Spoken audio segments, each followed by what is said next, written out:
ஓம் ஸ்ரீ சாய்நாதாய நமக. ஷீரடி சாய்பாபா பக்தர்களின் இதயங்களில் நீங்கா இடம் பிடித்த ஒரு மகான். அவரது வாழ்க்கை ஒரு மனிதன் நம்பிக்கையையும் அன்பையும் அடிப்படையாக கொண்டு வாழ்ந்தால் அவன் எத்தனை பெரிய அற்புதங்களை செய்ய முடியும் என்பதை உணர்த்துகிறது. பாபாவின் அற்புதங்கள் அவை பெரியதாகவோ அல்லது சிறியதாகவோ இருக்கலாம். அவை பக்தர்களின் நம்பிக்கையை பொறுத்தே அமைகின்றன. ஒருவர் தன் முழு நம்பிக்கையையும் சரணாகதியையும் அவரிடம் ஒப்படைக்கும் போது அவர் தன் கருணையின் கரங்களால் அவர்களை அரவணைத்து அவர்களின் துன்பங்களை போக்குகிறார். இது ஒரு மந்திரமோ மாந்திரீகமோ அல்ல, இது தூய அன்பின் வெளிப்பாடு. ஒரு பக்தன் பாபாவை முழுமையாக நம்பும்போது அந்த நம்பிக்கையை அவர் ஒரு சக்தி வாய்ந்த கருவியாக பயன்படுத்துகிறார். சந்தேகமில்லாத ஒரு மனதுடன் சாயை வழிபடும் போது நம் பிரார்த்தனைகள் நேரடியாக அவரை சென்றடைகின்றன. அந்த பக்தனின் உள்மனம் ஒரு நிழலாக பின்தொடரும் போது அவனுடைய எண்ணங்கள், விருப்பங்கள், ஏக்கங்கள் அனைத்தும் நிறைவேறுகின்றன. இது ஒரு ஆழமான ஆன்மீக அனுபவம். இது நாம் அனுபவிக்கும் போது மட்டுமே உணர முடியும். பாபாவின் மீது நம்பிக்கை வைத்தால் நம் வாழ்வின் இருண்ட தருணங்கள் கூட பிரகாசமாக மாறும். நம்முடைய பயம், கவலை, துன்பம் இவை அனைத்தும் மறைந்து நாம் மன அமைதியையும் சந்தோஷத்தையும் அனுபவிக்கிறோம். நம்பிக்கையே பாபாவின் மிகச்சிறந்த அற்புதம். இந்த உண்மையை பின்வரும் கதை உணர்த்துகிறது. செவி கொடுங்கள். கதை ஆரம்பமாகிறது. ராம் ஒரு நடுத்தர வர்க்க உழைப்பாளி. அவன் மனைவி கலா மற்றும் அவர்களது 5 வயதான மகள் நிலா என்று அழகான குடும்பம். காலை நேரம். நிலா பள்ளி சீருடையில் இருந்தாள். அம்மா, பள்ளிக்கு ரொம்ப நேரம் ஆச்சு, எனக்கு தலை சீவி விடுங்களேன். கலா சிரித்தபடி. என் குட்டி செல்லமே, இங்க வா, சீக்கிரமா பின்னல் போட்டு விடுறேன். கலா நிலாவை தன் மடியில் அமர வைத்து அவளுக்கு பின்னல் போடுகிறாள். ராம் செய்தித்தாள் படித்துக்கொண்டே அவர்களை பார்த்து புன்னகைக்கிறான். என்ன கலா, நிலா ஒரு நாள் பள்ளிக்கு போகலைன்னா என்ன என்றான் ராம். நிலா முகத்தை சுருக்கி கொண்டு, அப்பா, நான் விடுமுறையெல்லாம் எடுக்க மாட்டேன், என் தோழி கோச்சுக்குவா. ராம் சிரித்தபடி. அடடே பட்டு, எவ்வளோ அழகா பேசுற நீ என்று நிலாவை அள்ளி கொஞ்சினான். கலா நிலாவுக்கு பின்னல் போட்டு முடித்து நெற்றியில் திருநீறு பூசிவிட்டாள். நிலா பள்ளிப்பையை மாட்டிக்கொண்டு மகிழ்ச்சியுடன் பள்ளிக்கு சென்றாள். ராமும் கலாவும் அவளை புன்னகையுடன் பார்த்து கொண்டிருந்தனர். மாலை வேளை. நிலா சோர்வாக களைப்புடன் வீட்டிற்கு வந்தாள். முகத்தில் வழக்கமான துருதுருப்பு இல்லை. கலா நிலாவை பார்த்து, என்னாச்சு நிலா, ஏன் இவ்வளவு சோர்வா இருக்க? உடம்பு சரியில்லையா?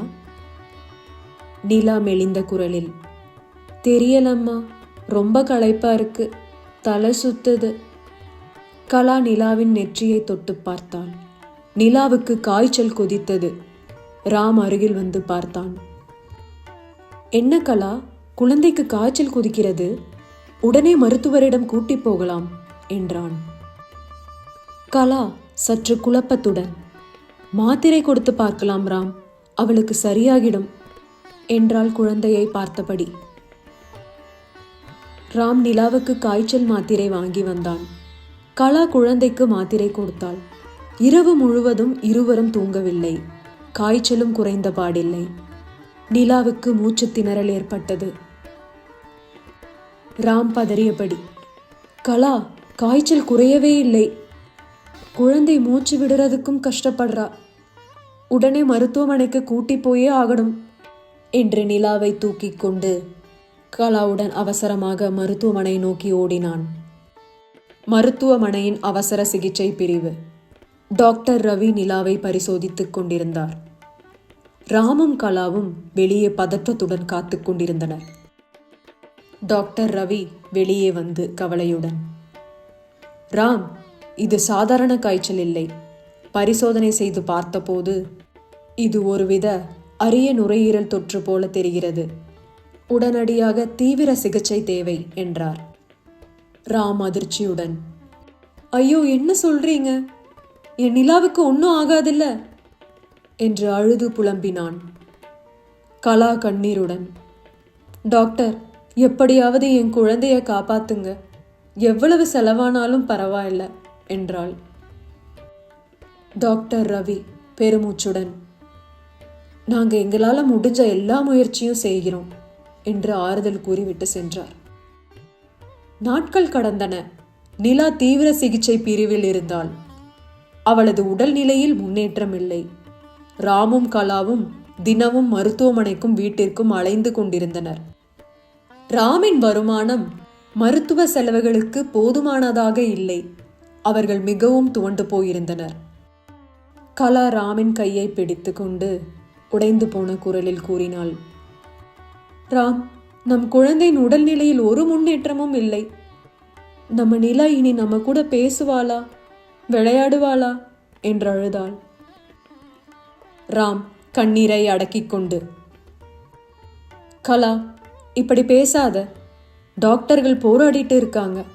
நிச்சயம் நம்ம நிலாவை காப்பாத்துவாங்க என்றான். அடுத்த நாள் காலை டாக்டர் ரவி ராம் கலாவை அழைத்தார். முகத்தில் ஒரு வருத்தம் தெரிந்தது. நாங்க எவ்வளவோ முயற்சி செய்துவிட்டோம். நிலாவிற்கு எங்கள் மருந்துகள் மற்றும் சிகிச்சைகள் பலனளிக்கவில்லை. இனி நாம் மேல் சிகிச்சைக்கு தயாராக இருக்க வேண்டும் என்றார். ராமும் கலாவும் அதிர்ச்சியில் உறைந்து போயினர். கலா கதறி அழுதாள். ராம் அப்படியே சுவரில் சாய்ந்து உட்கார்ந்திருந்தான்.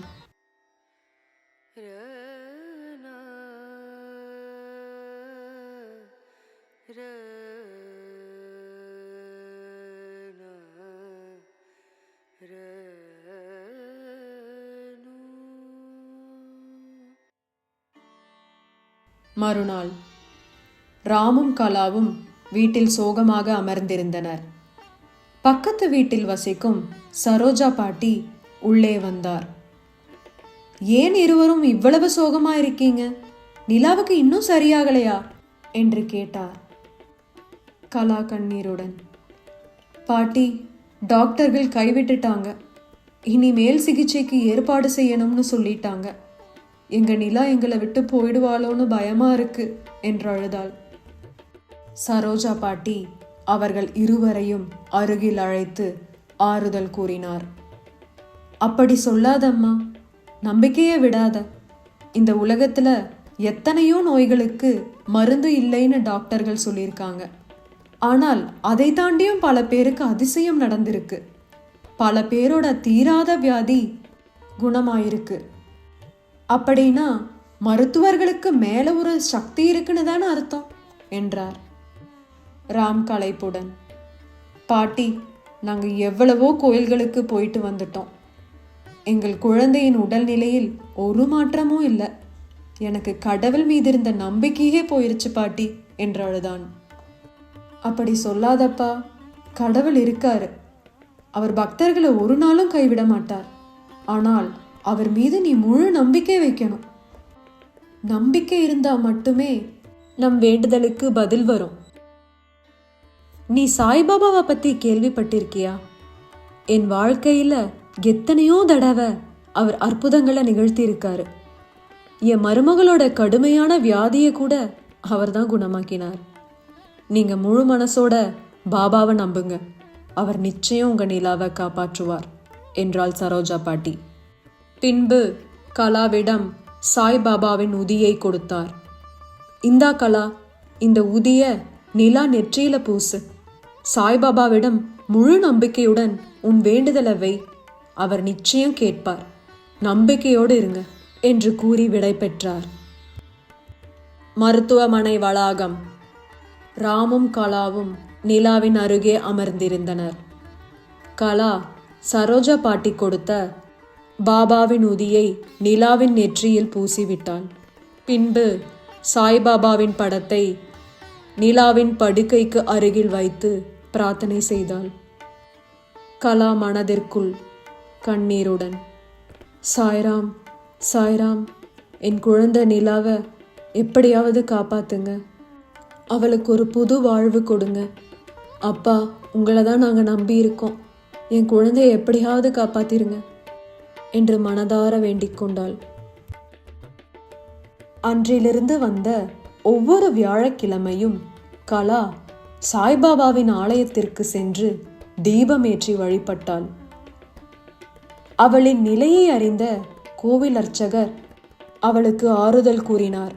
மேலும் அவளால் முடிந்த உணவை அவள் கைகளாலேயே தயாரித்து வியாழக்கிழமைகளில் உடல் ஊனமற்றோர் மற்றும் வயதானவர்களுக்கு அன்னதானம் செய்யுமாறு அறிவுரை வழங்கினார். 3 வாரங்கள் சென்றன. கலா தொடர்ந்து சாயை நாடி கோவிலுக்கு ஓடினாள். தன்னால் இயன்ற அன்னதானம் செய்தாள். உணவை பெற்றவர்கள் அவளை மனமாற வாழ்த்தினர். நிலா எப்படியும் நல்லபடியாக வீடு திரும்புவாள் என்ற நம்பிக்கை கலாவிடத்தில் வேரூன்றியது. 1 மாதம் கழிந்தது. டாக்டர் ரவி நிலாவை பரிசோதிக்க வந்தார். அவரது முகத்தில் ஆச்சரியம். ராம், ஒரு அதிசயம் நடந்திருக்கிறது. நிலாவின் மூச்சு திணறல் குறைந்திருக்கிறது. காய்ச்சலும் சற்று இறங்கியிருக்கிறது. அவள் உடல்நிலையில் நல்ல மாற்றம் தெரிகிறது. ராமும் கலாவும் ஒருவருக்கொருவர் பார்த்து கொண்டனர். அவர்களால் நம்ப முடியவில்லை. டாக்டர் கூறினார், எனக்கே ஆச்சரியமாக தான் இருக்கிறது. மருத்துவ ரீதியாக இந்த முன்னேற்றத்திற்கான காரணம் எனக்கு புரியவில்லை. ஆனால் இது ஒரு நல்ல அறிகுறி. அவளுக்கு சில நாட்கள் கண்காணிப்பு தேவை. நிலா ஆபத்தான கட்டத்தை தாண்டி விட்டாள் என்றார். கலா கண்ணீருடன் சாய்பாபா படத்தை ஏறிட்டு பார்த்தாள். அவளது முகத்தில் நம்பிக்கை, பக்தி, நன்றி கலந்த ஒரு புன்னகை இருந்தது. சில நாட்கள் கழித்து நிலாவின் உடல்நிலை நன்கு தேறி இருந்தது. கலா அவளுக்கு உணவு ஊட்டிவிட்டாள். நிலா சிரித்தபடி, அம்மா, எனக்கு பழையபடி விளையாடணும். கலா ஆனந்த கண்ணீருடன், நிச்சயம் கண்ணு, சீக்கிரம் நம்ம வீட்டுக்கு போயிடுவோம். நீ எவ்வளவு நேரம் ஆசைப்படுறியோ அவ்வளவு நேரமும் விளையாடு என்று தன் மகளை அள்ளி கொஞ்சினாள். ராம் கலாவின் வீட்டில் நிலா இப்பொழுது முழுமையாக குணமடைந்து விட்டாள். அவள் பழையபடி ஓடி ஆடி விளையாடுகிறாள். ராமும் கலாவும் அவளை பார்த்து கொண்டே கண்ணீர் மல்க சந்தோஷப்பட்டனர். ராம் கலாவின் கைகளை பிடித்துக்கொண்டு, கலா, நம் நிலா மீண்டும் நம்முடன் இருக்கிறாள். இது நிஜமாகவே ஒரு அற்புதமாக எனக்கு தெரிகிறது. நான் முதலில் பாபாவை நம்பவில்லை. ஆனால் அவர்தான் நம் குழந்தைக்கு மறுவாழ்வு கொடுத்திருக்கிறார் என்றான். கலா மகிழ்ச்சியுடன், பாபா ஒரு நாளும் கைவிட மாட்டார் ராம். அவர் கருணையுள்ளம் கொண்டவர். அவரின் அன்பிற்கு நம் நிலாவே சாட்சியாக இருக்கிறாள் என்றாள். சரோஜா பாட்டி நிலாவை பார்க்க வந்தாள். நிலா ஓடிச் சென்று பாட்டியை கட்டிக்கொண்டாள். சரோஜா பாட்டி நிலாவின் தலையை வருடி கொடுத்து, என் கண்ணு பழையபடி துருதுருப்பா ஆயிட்டா. இது சாய்பாபாவின் கருணையே தான். ராம், கலா, நீங்க பாப்பாவை கூட்டிட்டு ஷீரடிக்கு போயிட்டு வந்துடுங்க என்றாள்.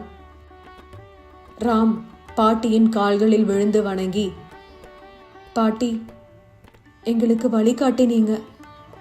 உங்களுக்கு கோடி நன்றிகள். அடுத்த மாதமே நாங்கள் ஷீரடிக்கு புறப்படுறோம் என்றான். ராம் கூறியபடியே அவன், கலா மற்றும் நிலா மூவரும் ஷீரடிக்கு சென்று பாபாவை வழிபட்டனர். தங்களின் ஒரே சொத்தான நிலாவை தங்களுக்கு திருப்பி கொடுத்ததற்கு நன்றி சாய் என்று அவர் பாதங்களில் விழுந்து வணங்கினர். கதை முடிகிறது. நம்பிக்கை ஒரு மெல்லிய நூல் போல தோன்றலாம். ஆனால் அது எத்தனையோ வாழ்க்கையை ஒன்றாக பிணைத்து வைக்கிறது. ராம் மற்றும் கலா வாழ்க்கையில் நடந்த இந்த அற்புதம் சாய்பாபாவின் அளவற்ற கருணையையும் பக்தியின் அசைக்க முடியாத சக்தியையும் நமக்கு உணர்த்துகிறது. நம்பிக்கையுடனும் பக்தியுடனும் சாய்பாபாவை நம்பினால் எந்த கஷ்டமும் நீங்கும். ஓம் சாய்ராம். உங்கள் வாழ்விலும் இதுபோன்று அற்புதம் நிகழ்ந்திருந்தால் அதை எங்களுடன் பகிர்ந்து கொள்ள நீங்கள் விரும்பினால் saispeakstoyou@gmail.com என்ற மின்னஞ்சல் முகவரிக்கு உங்கள் பெயர் மற்றும் ஊர் பெயருடன் ஒரு குரல் பதிவாக பகிரலாம். உங்கள் குரல் பதிவு 10 நிமிடங்களுக்கு மிகாமல் இருக்க வேண்டும். தேர்ந்தெடுக்கப்பட்ட கதைகள் நாங்கள் பகிரும் அடுத்தடுத்த காணொளிகளில் இடம்பெறும். நன்றி.